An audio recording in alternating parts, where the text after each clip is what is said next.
NBA Straya, how are you going? Here you go. You good, you should be.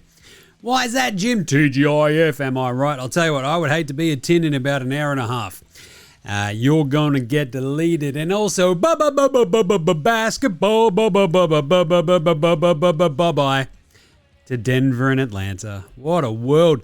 It is Friday. May the 1st be with you. I'm your host, James Clements. This is NBA Straya here in Larry Armour Studios. And obviously the big news today, the Hustle Player of the Year was announced.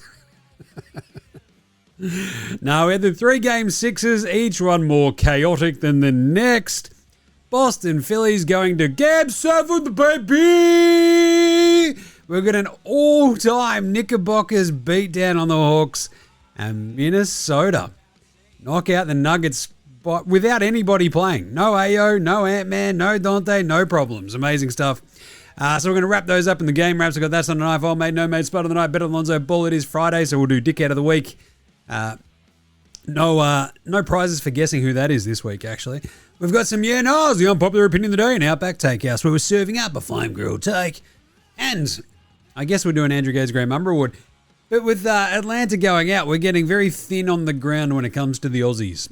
I'll get to that later in the Australian Play Watch.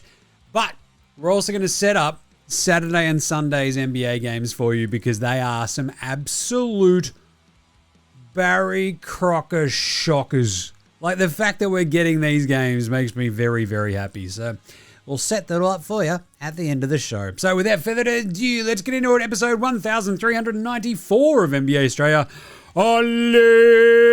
Let's go!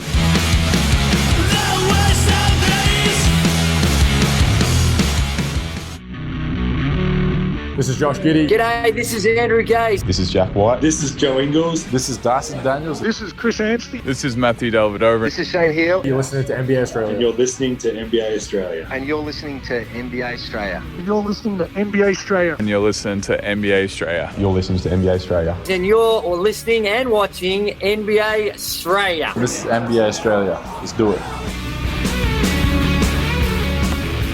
Watch out for the Shaq attack. Or you better watch out for the New York Knicks attack if you're Atlanta. What the hell was that? What was that? What the hell was that? That was just, it was a bloodbath. It was crazy. And I guess you better watch out for the Minnesota Timberwolves. An injured Timberwolf is even more dangerous, I guess. They didn't have their dudes and they still waxed Denver. Denver, I've got some questions there. Anyway, let's get into today's show the way we start every show here at NBA Straya with it. Is it some sort of whip around, Jim? Yes. So, I guess, news off the top. Obviously, the Hustle Player of the Year was announced, which is what we're all waiting for. And it was Moose Diabate. And everyone's like, yes, this tracks. Now, what's this award for? Which I very much enjoy. Purely because, like, I don't know, when we just start adding awards and you're like, okay, I guess Moussa Diabate should win the NBA Kia Hustle Award winner. And you're like, okay, so it's his hustle stats that matter. And I guess he did good. So that's certainly something. The cool thing was Dyson Daniels came second. That's nice, ahead of Draymond, Cedric Coward, and Josh Hart. So that's just very nice. The thing that blew me away is that they have apparently been giving away the NBA Kia Hustle Award of the Year since 2016-17. So I've been doing this show since then, and I don't know if I've mentioned that once. Anyway. Other news. I do love that flog. What's his name? Chris Haynes. Who's usually just like a puppeteer for like a battery of different agents. Basically, they place their hands firmly into his rectum and use him as a mouthpiece. Like chat. I do love a good journalist that's like that. It's just, there's nothing better. And when it comes to American sport, like, it's just great. We have a plethora of them when it comes to AFL media as well, which makes me very happy because I just giggle. But Chris Haynes was out there going, there's a good chance that Anthony Davis is traded again before next season. That sound you just heard was everyone firing up. Right, here we go. Ring-a-ding-ding-ding-ding-ding. Oh, duh! I love this sort of reporting. Oh, there's a good chance it'll happen. Are you telling me that there's a good chance that something so fucking bleedingly obvious that the 7-year-old squid could have probably just said, oh, yeah, Dad, there's probably a good chance he gets traded before next year, right? It's like, yeah, you're right, pal. No fucking shit, Sherlock. Jesus. Great job. Great reporting, Chris Haynes. You've covered yourself and your entire profession in glory there. The thing is, that just got me thinking about where would AD fit then? Ooh, that's where it gets a little bit interesting. We can talk about that in the offseason. I don't care about it right now. I did love Matt Ishbia. He's such a weird unit, isn't he? He's like all fidgety, like former basketball player, like Div 1. What did he play for, like Michigan State and stuff, didn't he? He's just a weird unit. And I guess like when you're that rich based on alleged predatory loans, yeah, you've got to have zero conscience and like care about other people at all, like not at all, right? So yeah, you got to be a bit touched in the head at some point, I think, to be like that. So Matt Ishbia is like, yeah, we're never trading Devin Booker. He's our franchise player. I would ride into a fire with Devin Booker, which was weird because why is he riding into a fire? Like you would ride into a fire to save Devin Booker, I guess. I don't know why you would basically volunteer to go into a fire and take Devin Booker with you. That seems like a bad idea. And the antithesis of what you ought to be doing with your franchise player. You should try to keep him as far away from fires as humanly possible. That's how I treat my franchise players. It's like, hey, Devin, you want to go in that fire? And Devin Booker's like, no. And he's like, no, we're going in. What the fuck, Matt Ishbia? Jesus. Keep him away from all open flames is what I'm trying to say. Anyway, and the last little bit, draft reform stuff, all the draft lottery stuff. Look, I was going to hit on this a little bit further today, but I think what we'll do is we'll sort of wait until we get through to the actual voting part of this, because the way that we sort of talked it out, right, the 3-2-1 system where essentially these different tiers of teams have either 3, 2, or 1 lottery balls, basically an 8.1, a 5.4, or a 2.7% chance at winning the lottery, with like the worst teams not being able to drop out of the top 12, that sort of stuff. It does, the more you think about it, basically you just go, yeah, it just means that, yes, people will be trying to like win out of the bottom 3, which is good, but you still haven't really disincentivized losing enough. And you haven't really incentivized winning enough here. And it's just the classic NBA head up your ass kind of spot. So, yeah, I don't know. We'll probably do some more yeah-nows about that next week as we sort of, once they sort of get close to these votes and trying to figure it all out, yeah, then we'll sort of talk about it. Anyway, so that's your Friday news. I guess the other thing was that, no KD for tomorrow's game against the Lakers, which is pretty crazy. AO missed today as well, which is pretty nuts. And Franz Wagner, hello, is out for the next Pistons-Orlando game. So, bit of a rough one out there. Anyway, let's do some game wraps. Game wraps. That's right, the Knicks absolutely beat the ever-living shit out of the Atlanta Hawks. 140-89, and it wasn't even that close. Jim, that's a 51-point win. That's a New York Knicks playoff record. That's a franchise record for the highest score. Yeah. And it could have been more. That's how bad Atlanta were. Bloodbath. There was a 39-4 run at one point of this game. And I think it ended up being a 67-13 point run. And like even the commentary team was like, I have never seen anything like this. Like Mike Breen is just like, what is happening? This is... Huh? It was absolutely remarkable. So I think they had the record halftime lead for a playoff game as well. 47-point halftime lead. It was pretty nuts. They went, I think they scored 83 points in the first half. It was nuts. And it just kept going. Like you had Mitch, the other shit one, Robinson, and Dyson Daniels tossed out when it was 72-22 in the second quarter. You're like, bloody hell. Yeah, so Dyson Daniels and Mitch Robinson have gotten into a couple of times this series. I love it. I think as I tweeted out, look, Dyson's got that Bendigo in him. I look, that's my Shelbyville being from Ballarat. They are our Shelbyville, where you go to marry your cousins. And Dyson, he has absolutely got that bending. He did not back down out like once to Mitch. He's like, I will have you. Let's go to the pub. We'll go outside and we'll punch on. Mitch Robinson's like, just do it here. It's like, all right, let's go. So, yeah. Anyway, the largest lead was 61 points. It was crazy. Cat had a triple-double, but that was just absurd. It was the quickest 50-point lead in playoff history, I think.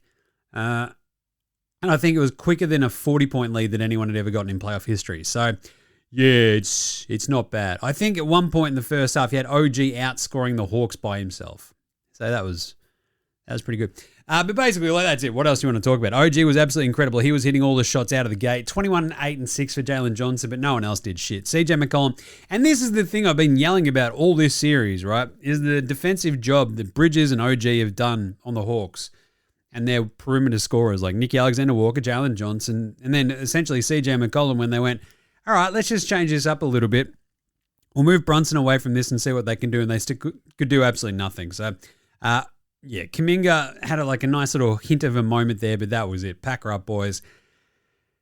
Atlanta, I think this is a really good indication of where they are at. And like we talked about this before, could Atlanta just keep winning through the East? Yeah. But they also sort of just got figured out because the Knicks are absolutely perfectly built to go and shut down their perimeter scorers. And there was no other real way that Atlanta could hurt them outside of so the two games that Atlanta win in this series are by 1 point each, right? So it's CJ McCollum going off his head, or that's it.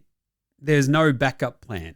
And so I think they did a decent job on Brunson. Bridges was horrible until today as well on offense. But Cat was always like their ace in the hole for a lot of this. And he was just very, very... He had a triple-double today. What do you have? Like the 12, 11, and 10. The Jason Kidd triple-double. Brunson had 17 and 8. But they just sort of took a backseat to OG and Bridges hitting every shot they took. And so that was awesome.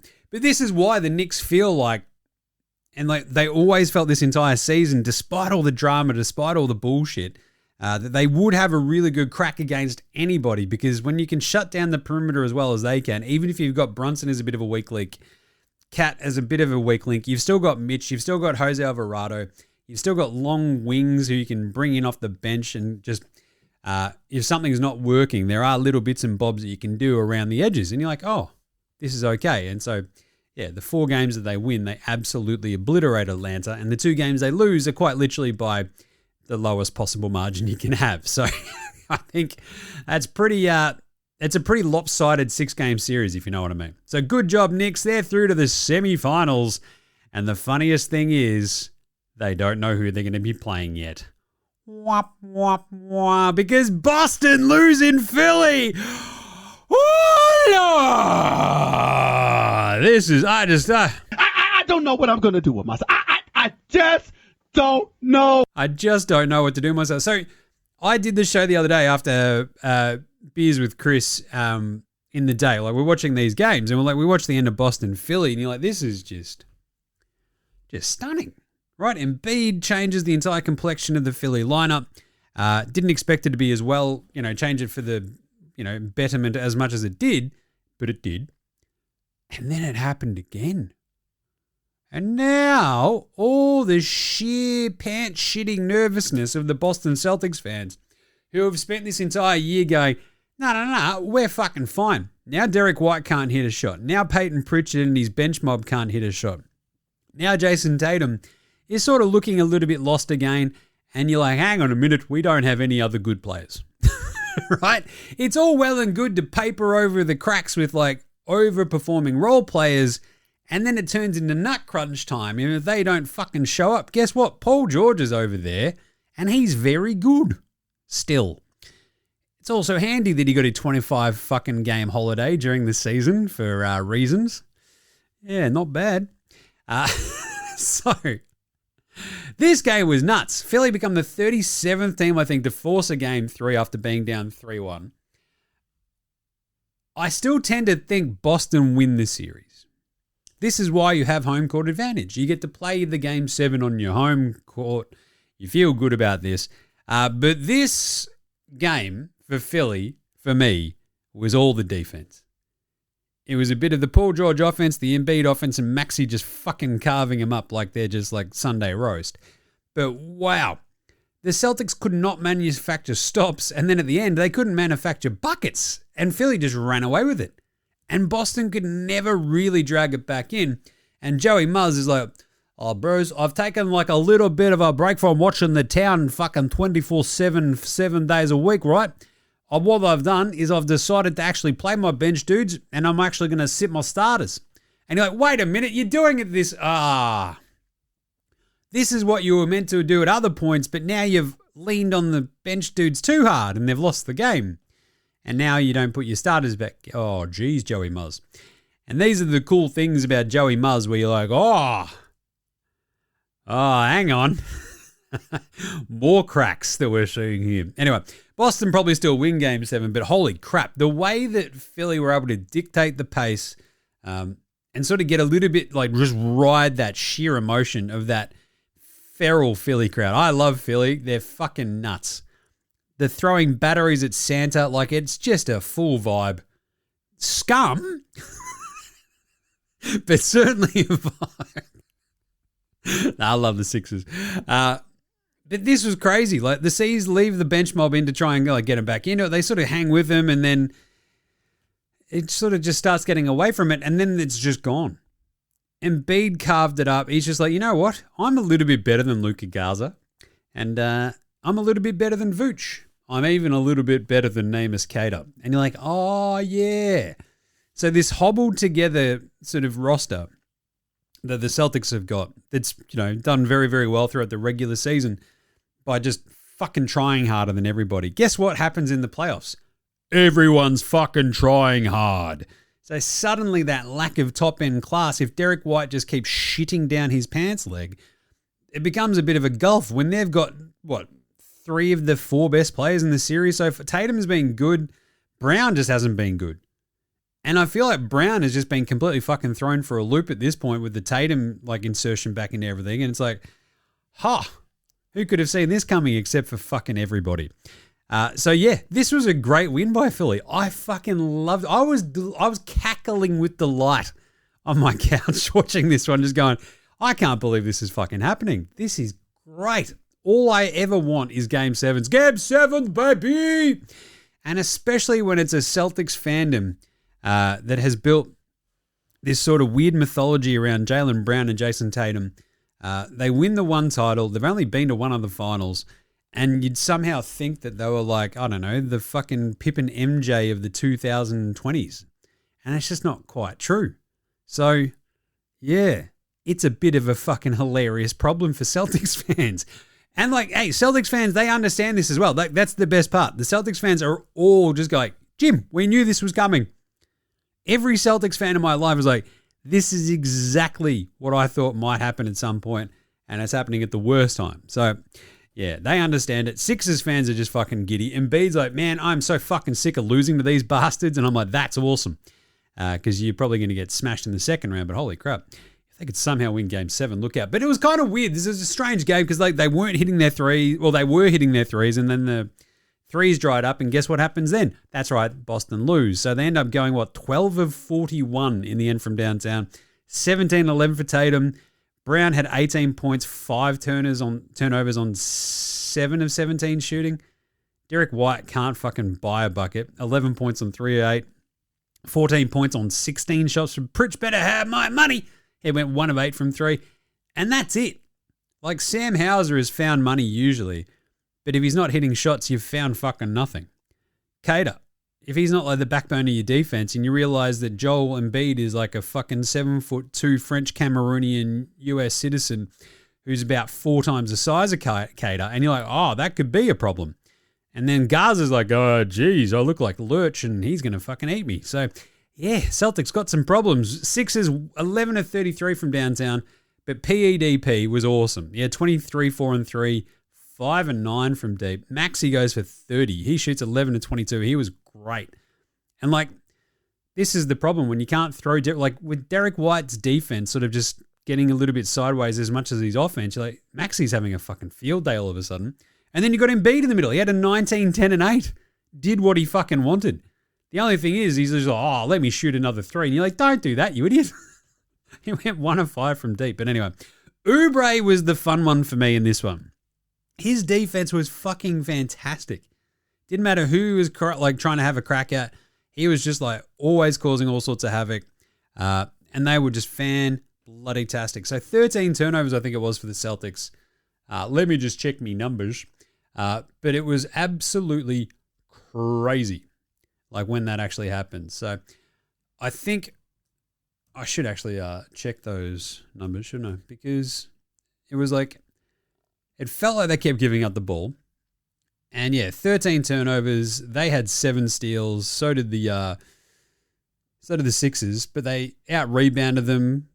Both got to the free throw line a little bit, outshot them a bit, but just outworked them. And like the points in the paint stuff was pretty crazy because they're just like, check this out, 42-40, and like Boston win it.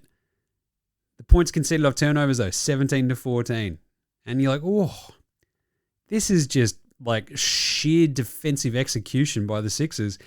And that's crazy. Drummond was having a fucking field day as well. He was fun. Grimes popped up for a second. And VJ Edgecombe, 14 points. He only went 1 of 6 from downtown, but wow. Absolute electricity in that building when he's going off. So that was fun as hell. Good job, Philly. You gave us a game 7. I'm excited because every Celtics fan is shitting themselves right now.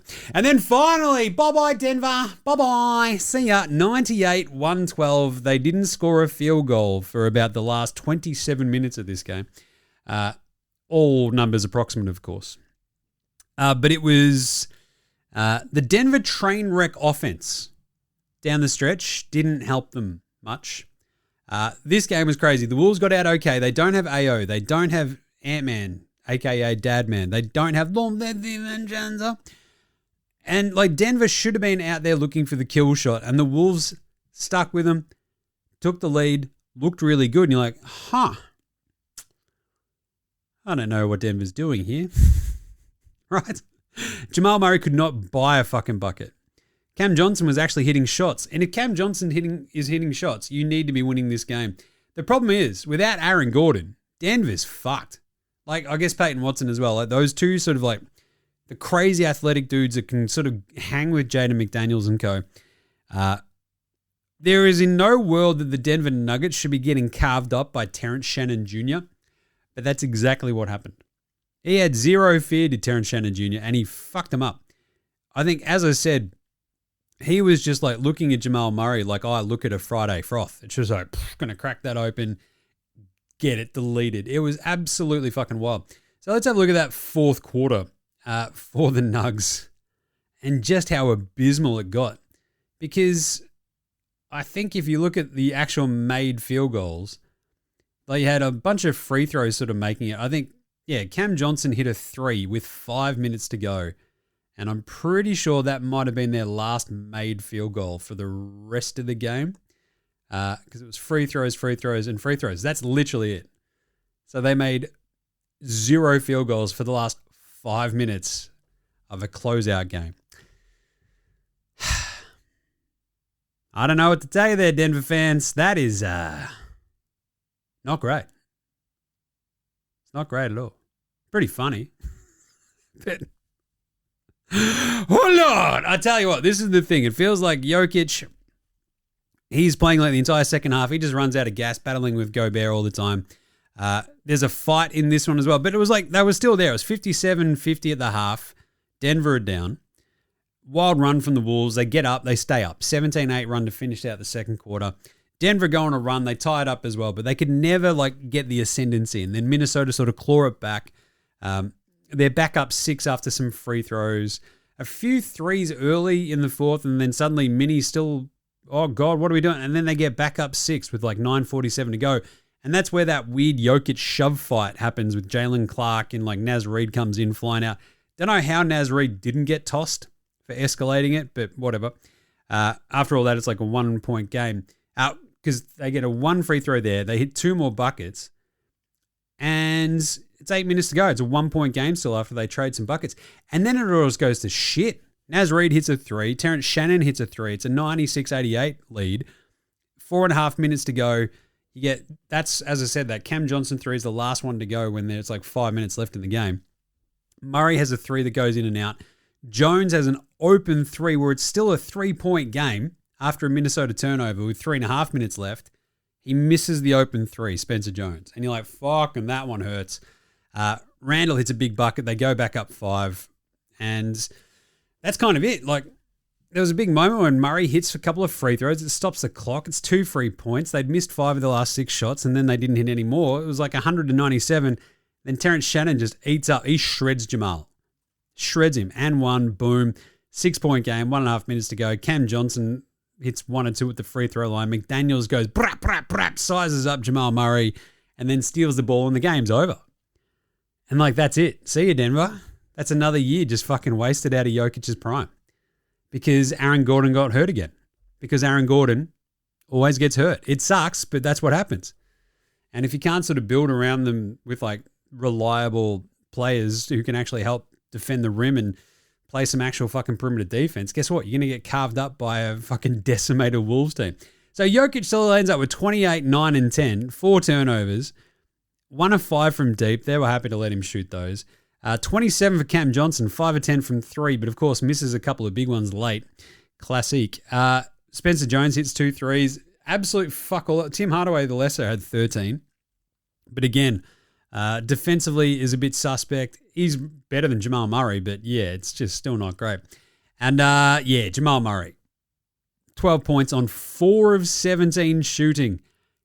Jesus, he was bad. 4 assists. He had 0 turnovers, but it felt like about 80. And the Wolves just sort of got to ride Jaden McDaniels, just going, fucking check this out. He's 32 points on your head. He was amazing. Shot 13 and 25, 10 rebounds for him, 18, 4 and 5 for Randall. And my beloved Terrence Shannon Jr., 24 points, 6 rebounds, crushes it. Naz has 15 off the bench. Jingles and Rocco are there clapping it up. And your Minnesota Timberwolves beat the Nuggets 4-2. And we'll have the opportunity to go get absolutely more wax than a recent divorcee against the San Antonio Spurs. So let's do an NBA Straya approved performance of the night. That's not a knife. That's a knife. Look, OG Anunoby was absolutely massive in that Knicks game. Absolutely carved it up. Didn't miss a shot. Was outscoring Atlanta by himself for a big chunk of it. He had an amazing series as well. Basically, this is the OG series for the Knicks. He was absolutely phenomenal. He had 29 points today, 7 rebounds, 4 steals, shot 11 of 14. For the series, he shot 61% from the floor. 57% from 3 and averaged 21.5 points, 8 rebounds, 2 steals, 1.2 blocks, carved it the fuck up. God, he was good in this game. But there is one reason the Minnesota Timberwolves won that game today against the Denver Nuggets. Obviously, honorable mention goes to Maxey, Paul George, and Embiid. Awesome stuff for the Sixers. But Jaden McDaniels, holy shit, man. God, he was good. Absolutely carves up 13 to 25, 32, 10 and 3, 2 steals and a block. And I think the key thing for me was absolutely 0 fucks given. He was like, I will fight him. I will fight him. None of these motherfuckers can guard me. I'm Jaden McDaniels. We don't need Ant-Man. I'm awesome. Check this out. And he took that game over, grabbed it by the scruff of the neck. Terrence Shannon Jr. came along with him as well. He gets an honorable mention for the 24 and 6. He was fucking immense. The and one late was the absolute dagger, but McDaniels, just that one shot that he hit over the top of Jam Jamal Murray, we just sized him, went, you're not guarding me. You put bang over the top of him. Absolutely all-time gangster shit as well. Just like, nah, that's cool. Brap, brap, brap, brap. Got him. All right, how about Spud of the night? Spud, Spud, Spud, Spud, Spud, Spud, Spud, Spud, Spud, Spud, Spud, Spud, it is Spud of the night. This one's easy because it's all of Atlanta, except for maybe Jalen Johnson, but even then. That was 7 of 15 for Jalen Johnson. Everybody else is the starters combined to hit 10 of, I want to say, 20 31. Jesus, that is Not great. They shot 31 of 82 as a team, 19 turnovers. Horrible shit. Absolutely. Just call them the Atlanta Spuds after that game. But of course, the other one has got to be Jamal Murray, who has stepped up big time in these big moments. And Doris was absolutely flogging a dead horse. You don't have to worry. Like, Jamal Murray lives for these moments. Like, well, it'd be good if you could fucking hit a shot. 4 of 17, 0 of 2 from 3.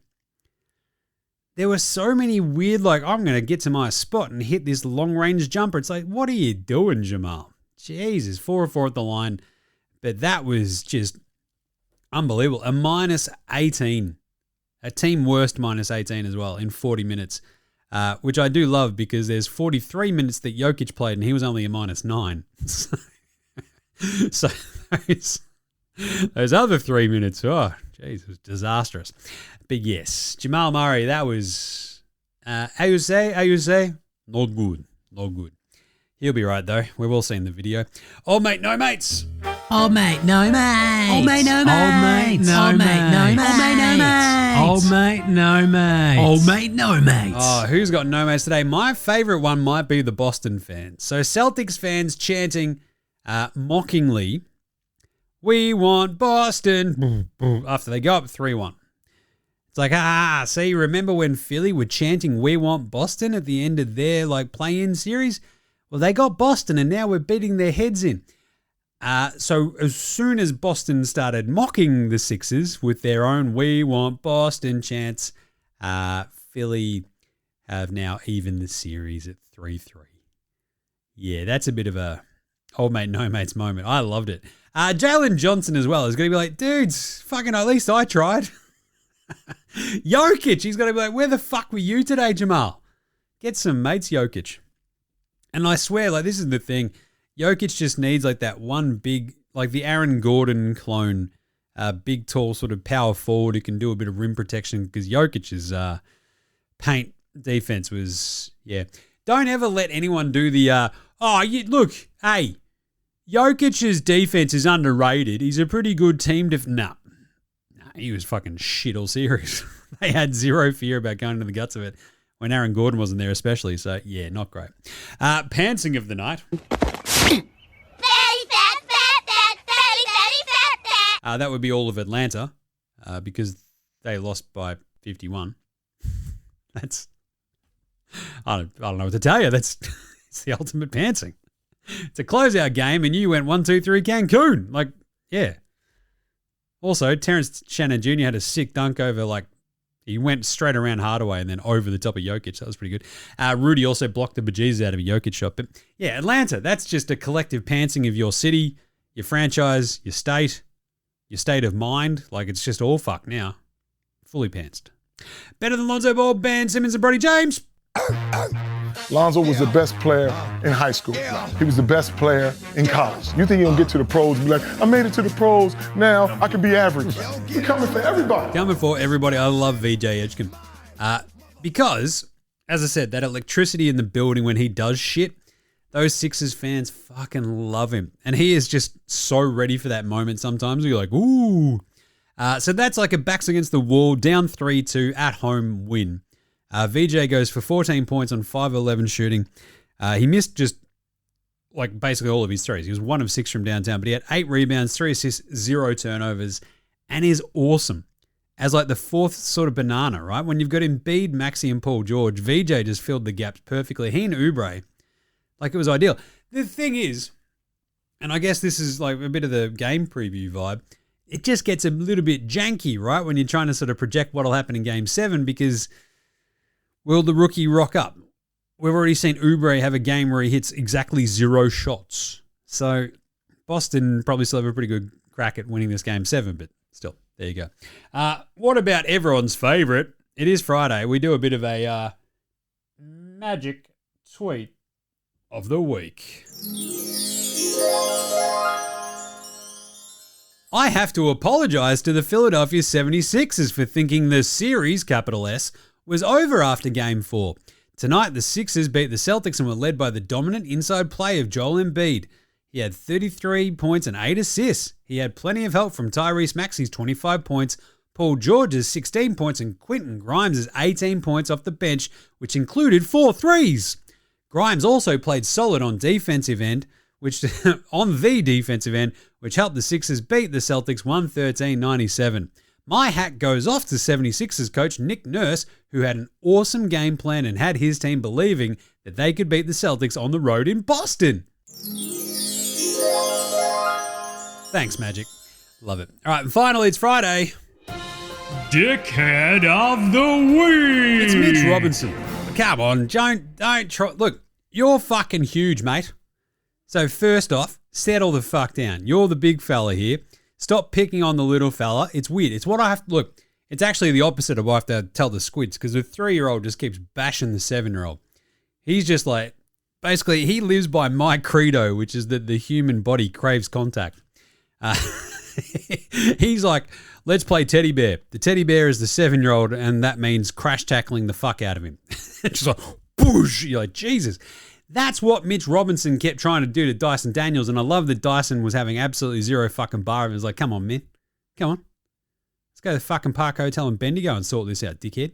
Love that from him. So great job by Dyson. Go fuck yourself, Mitch Robinson. I have to fight you. He's on the list. Off we go. All right. Let's do some quick yeah-nahs right after this.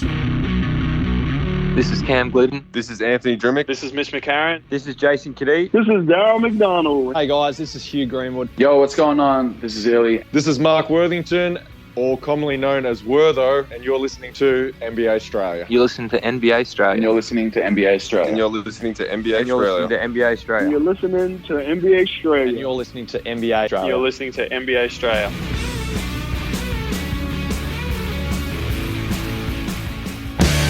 All right, let's do some yeah-nahs. Brought to you by you.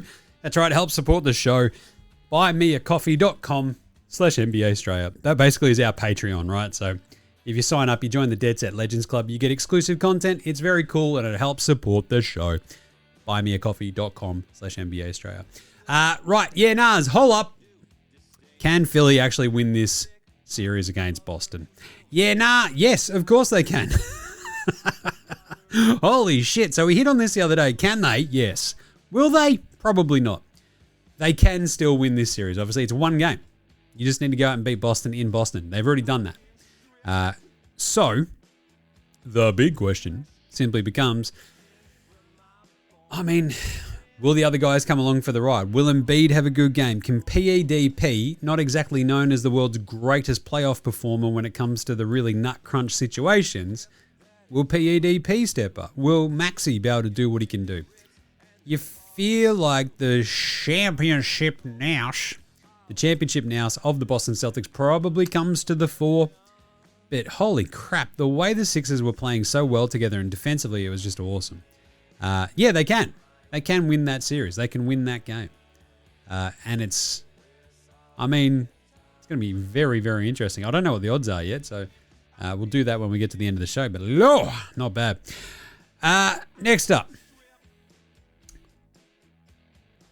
Are Denver cooked? Yeah. Have you looked at their cap sheet for next year? It's fucked. Like, I don't know who they were bidding against for Christian Brown to give him $25 million a year, but it seems, in retrospect, pretty fucking stupid. I don't think Peyton Watson just needs to be re-signed. You've got Tim Hardaway Jr. And, there's just these dudes where you're like, oh, Denver might be a bit cooked. That's not great. Tell you what. Yeesh. Will Atlanta be okay, Jim? Yeah, but I think we hit their limit, didn't we? Right? Of the sort of cobbled together awesome Jalen Johnson story. CJ's fun. Dyson's a weapon. We get that. Nick Alexander-Walker, most improved player. Great stuff. Love this. But there's that top end that they can't quite hit, it seems. And you do wonder if you just go, all right, fuck it, Giannis. Let's go. Right? Depending on what happens with the draft lottery in a week and a bit, who fucking knows? But I'll tell you what, Atlanta probably just need that one little bit more of an upgrade, and it just sucks that Zachary Risache fucking stinks and is unplayable apparently in a playoff series. So that's not very good, is it? No, Jim, it's not. But yeah, I would probably prefer to be in Atlanta's position than Denver's because I think you've got more options. Like Denver is just paying so much money to so few dudes that this is where it gets real ugly real quick. Is Anthony Davis going to get traded, Jim? Yeah, nah. Yeah, and this is where it gets interesting because you know where he'd be really good? Atlanta. That is pretty interesting, isn't it? He'd also be really good in Boston. But remember, he doesn't want to go there, according to Rich Paul. So I feel like with the AD stuff where he's like, hey, man, look, it takes a little while to build shit in places like Washington, and I want to win an MVP. You're not going to win an MVP in Washington, Anthony Davis. So, yeah, pack her up, mate. You're done. How about should the Suns be riding into, I don't know, apparently towering flames with Devin Booker? I mean, it's fine. They just need to get him a point guard. When Booker excels, it's next to Rubio, it's next to CP3. Just help our mans out. Like, what are we doing here? Come on, Ishbia. Don't talk about riding into fire. Just get your man a point guard. You don't need, like, Jalen Green and Dylan Brooks and Devin Booker. You've somehow got three dudes who all play the same position. What are we doing here? Anyway, maybe pair him with AD. That'd be good. Actually, that's a really good idea. I love the idea of AD in Phoenix with Booker. That'd probably give him a chance. Look, we all know that you go down to the desert for your twilight years to rehab, to feel better. Grant Hill lasted like an extra 27 years in the NBA because he played in Phoenix. Vince Carter, same thing. Anyway, there you go. Anthony Davis to Phoenix. Love it. In exchange for Jalen Green. Jalen Green is the most Washington wizard that is yet to have wizarded. Except for mate Jordan Poole, who already has wizarded. Anyway, unpopular opinion of the day. Now look at me, please. Look at me. Look at me. Look at me. I don't know. Denver, as annoying as they were, God, it's annoying that they lost. Because the Timberwolves are going to be absolute roadkill against this Spurs team. The perimeter defense, Wemby up against Gobert. You got this Stafford Tower versus the 7'40" alien French rejection. And yeah, I think the Spurs are going to kill them. Whereas at least Denver, you know that they play the Spurs in very, very fun, tough, weird, chaotic, crazy games. That'd be really fun. Instead, we've got, you know, maybe Ant-Man coming back at some point, but otherwise, yeah, just a bit more depressing, isn't it? Yeah. Anyway, let's stick with Denver, a bit of Outback Takehouse. It's Friday at Outback, and you know what that means? Oh, yeah, 4-for-1 icy cold Foster's Lager oil drum cans. That's right, the cans the size of your bloody noggin, and you can slam it down fast. We got those solo can bits on the end of it, the mouth bits. Slam it down fast. Goes great with the Flame Grilled Take. And today's Flame Grilled Take is, if I was Denver, I'd trade Aaron Gordon, Jamal Murray, Cam Johnson, just everything that isn't nailed down that isn't Jokic. I'd be going, right, this has not worked.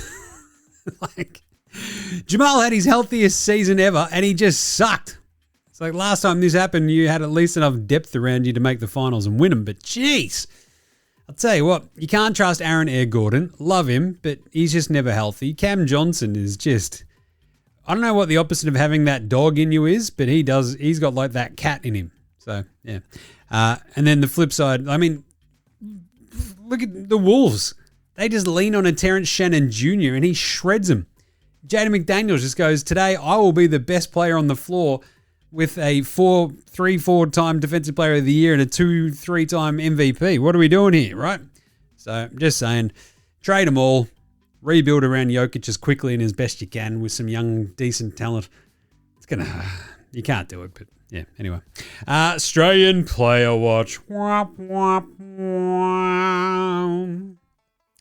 This one just hurt your heart. Dyson Daniels got booted from the game today, obviously.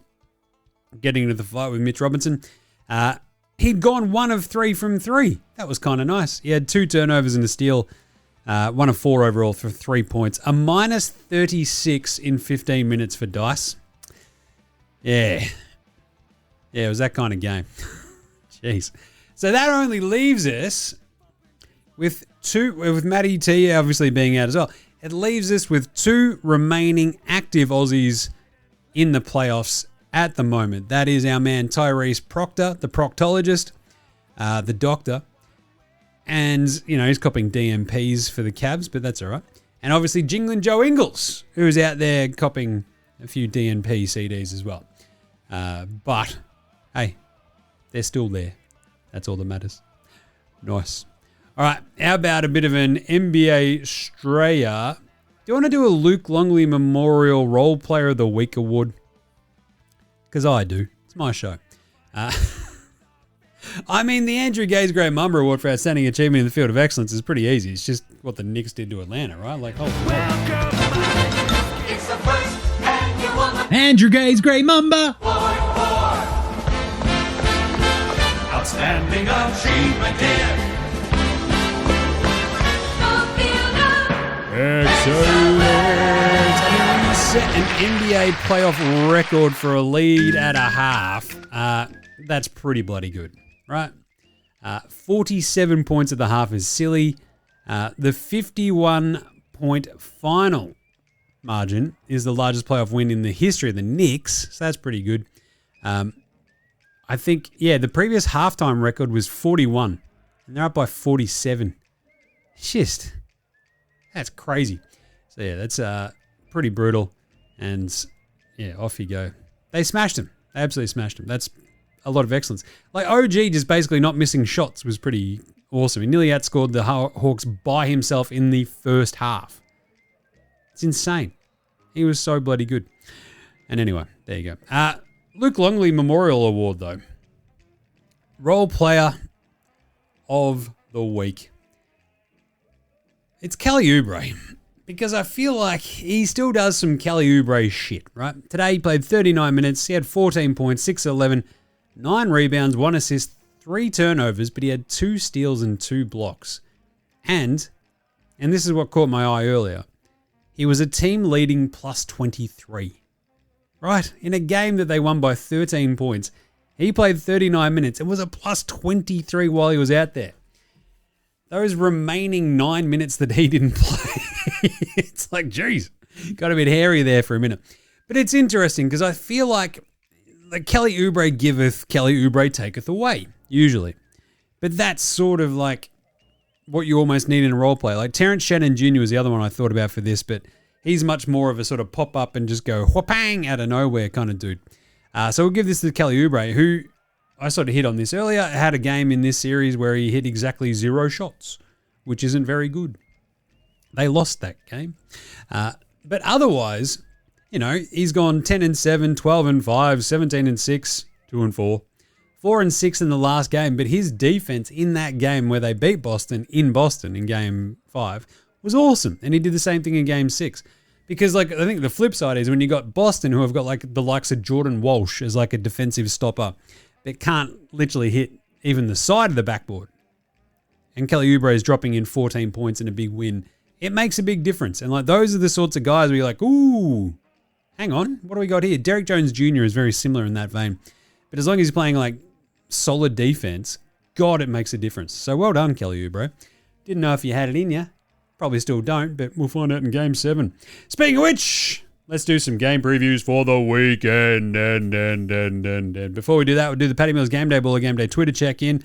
Most of this is just Josh Giddey being at the footy and hanging out with my other good mate, Luke Hodge. Hodgie and Gids. Love that. There's Gids and Dacos. I don't know, for a Hawks fan, he's getting pretty chummy with some of these Collingwood players. Yeah. Anyway, the other good one was I'm going to the Scott Hansen event tonight in Richmond. So if you wake up with NFL Red Zone every week like I do on a Monday morning, it's very exciting, very cool. But he was there last night, got to see the draw between the Pies and the Hawks, which was pretty funny. But anyway, I think I was messaging with mates of mine as well who are in the States. They're like, Scott Hansen's at the footy gym. I'm like, yes, I know. I'm going to go see him tonight. And they're like, God, this is weird. I'm like, yes, that's because you are watching 2 of the single worst broadcasters in the known world, Nick Rewalt and Hamish McLaughlin, chatting to one of the very best broadcasters in the world in Scott Hansen. The gulf in quality is just jarring. And you're like, there's a smart guy surrounded by a pair of absolute morons who can barely string 3 words together that make like half a decent liquor sense. Frustrating. Anyway.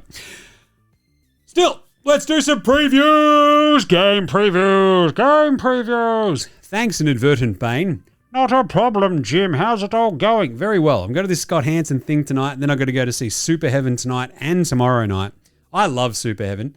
If you haven't heard them, and if you're of my ilk, and you don't mind like, I don't know, sort of sludgy-ish, but very melodic-y, kind of, I don't know, I feel like the Menzingers, Violent Soho sort of mixed together. That's kind of what they are. I love Super Heaven. Saw them in New York 10, 11, 12 years ago, something like that. They released that 2015 album, toured off that, saw them that time as well. And then they basically broke up and they got back together last year. So I'm stoked. I'm super excited to go see them. Super Heaven, super excited. 2 shows, can't wait. Anyway, so if you're going to be there, come say good day. I'm the guy with a big red beard. Right. Game previews. These games are pretty crazy now. What was that, Jim? Well, it's the pointy end, isn't it? We're doing some Game 6s, men. It's very, very, very fun because we go into these, like the Pistons in Orlando. Orlando desperately trying to close out the series up 3-2. That's the first one tomorrow. Pistons, are they going to have enough? It's so frustrating. Oh, God. But anyway, these are 3 very interesting Game 6s, and all 3 very different. Because the Pistons are favourites in Orlando, and I'm not entirely convinced they ought to be. But, like, essentially the way they won Game 4 was like Paolo went hammer and tongs, Cade went hammer and tongs, Bane came along, Tobias Harris came along, and the Pistons just had enough elsewhere to sort of get them over the hump. Can they do that again on the road? Where their defense actually step up? Will we get a big Jalen Duren game? It just feels like so much of the sort of different questions built into Detroit. It gets so much harder to answer in the affirmative than it does for Orlando. Because Orlando, it's like, will you get a decent Desmond Bane game? Probably. Would you get like Wendell Carter frustrating Jalen Duren and probably still doing a double-double himself? Probably. Will Paolo be all right? It's like he's been very good in some of these games in this series, which is very classically Paolo. Will their role players make a bit of a difference? Will Suggs do anything? Can Anthony Black replicate what he did in Game 5? The plus 3.5 for Orlando is very, very tempting. But doesn't it just sort of feel like this goes to 7? Oh, I don't know. Like for the Pistons to be the 1-8 and to get bundled out in 6 is just going to be devastating. But at the same time, Cade might go off. What else are they going to do? God. I'm going to go Orlando plus 3.5. Wait a minute. I can't do that. Look, no. I have to trust myself. Because remember, what have I said time and time? Fool me once, shame on me. Fool me twice, shame on you. Fool me 3 times, get fucked, Orlando. I'm just sick of picking them and then me being made to look like a dickhead. Well, it's not hard, obviously. But Orlando just being shit and me going, fucking you. So fuck it. I'm just going Detroit. Then we've got Cleveland against Toronto. And the Cavs are 3.5-point favorites in Toronto. Now, obviously, the Raptors have been really, really good at home. Not very good the first 2 games. Probably should have won Game 5 in Cleveland. Until Dennis Schroeder, and Mobley took over. So the big question for the Cavs will be, can you get Donnie Mitchell and James Harden just doing their usual thing in a Game 6 on the road? Unfortunately, the usual thing for James Harden in a Game 6 on the road is shitting down his pants legs. So, yeah. I'm going to go the Raps here as well, plus 3.5. Game 7, baby! And then Lakers Rockets. You know what I'm doing? Don't do it to them, Jim. Don't do it. I'm going the Rockets. They're actually favorites, minus 3.5 against the Lakers. I am fascinated, actually, though. I feel like the Lakers having Reeves back, it might go in the same way that the Sixers having Embiid back went, right? The first game, it just feels a bit janky. They spend most of their game trying to figure out how to fucking do this shit all over again. And then the next game, it all just sort of clicks and they're like, wait a minute, it is good to have another player who can score more than 16 points is not named Marcus Smart. So Yeah. So the plus 3.5 is pretty interesting for the Lakers, but on the road in Houston, I kind of feel like this is going to go 7 as well. Right? For all the bellyache I had yesterday about LeBron being the first one to blow a 3-0 series lead, I think the Lakers could punk him, but Houston is just, there's so much talent on that team. I think they eke out a close one. I might take the Lakers plus 3.5 to give me just that 3.5 point cushion. And the Rockets might win a really, really close one. No KD, we know that. But I think they've been okay without him. So, yeah. So I think we're going to go Detroit minus 3.5, Raptors plus 3.5, Lakers plus 3.5 for tomorrow's games. And then Sunday, Game 7, baby! Philly, Boston. The Celtics are 7.5 point favorites in Boston. And you might be wondering, geez, Jim, that's a bit full on considering that Philly have won 2 games there already. That's right. Philly have won more games in Boston this postseason than Boston have. That's not good if you're Boston, is it? I still reckon Boston win this, but I'm going to take the points. I'm going to take the plus 7.5 for Philly. I think I worry more about their role players sort of traveling and performing well in Boston in a Game 7. I think we get it like a crazy bit of a throwback Tatum Brown game. And the Celtics probably just pull one out. Very similar, I reckon, to Game 3. What was that, like 108-100? So I'll take the 7.5 for Philly and Boston win it by around 6. What do you reckon? Because I still feel like they'll probably figure out something to do with Embiid. Paul George, don't know how he's going to go on the road. Maxey, again, they can just try to slow him down that little bit and I think they can win. But I think I'll take the points with Philly. Yeah, sounds good. Good, great, that's it. And then I reckon might pop up again on... Oh, there's no games on Monday, I think, for the minute. So I don't know when they're going to schedule those Game 7s.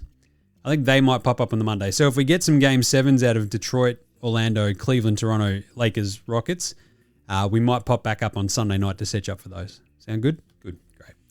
All right, but there you go. That is it. What a week it has been. Pretty crazy one, obviously. So thank you for bearing with us, as per usual. Appreciate you. We will be back on Sundays or Monday, depending if there's any Game 7s or not. But in the meantime, make sure you're following NBA Straya on the socials. Twitter, Facey, IG, Twitter. No, I already said that. TikTok, that's the one. YouTube. All the good stuff. Get around Footy Unfilterated. It's myself and Jez each week talking our trash. Unstoppable at times. It's very fun. I love doing Footy Unfilterated. NFL Straya, I'm going to hang out with Gaz tonight. We're going to the Scott Hansen thing. That's going to be fun. And then Jim does Supercoach. The AFL Supercoach show came out yesterday, so go check that out if you need any more tips.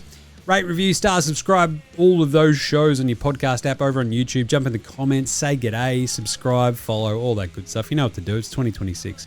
Obviously, buymeacoffee.com/NBA Straya. If you want to shout me a coffee or a beer, help support the show, keep the lights on. You also join the Dead Set Legends Club and you get exclusive content. So we're working on the next one right now.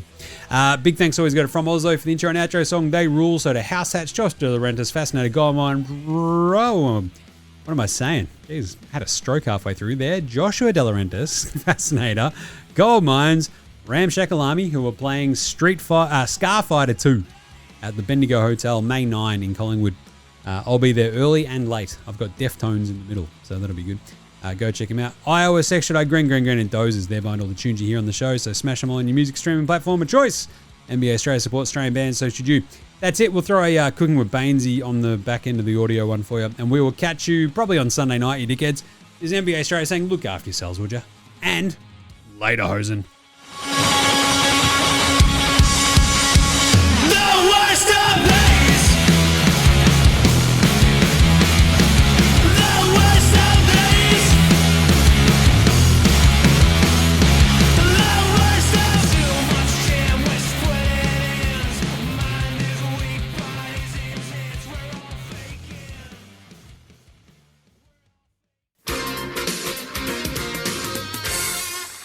And now it's time for Cooking with Bainesy with your host, Aaron Baggers Baines.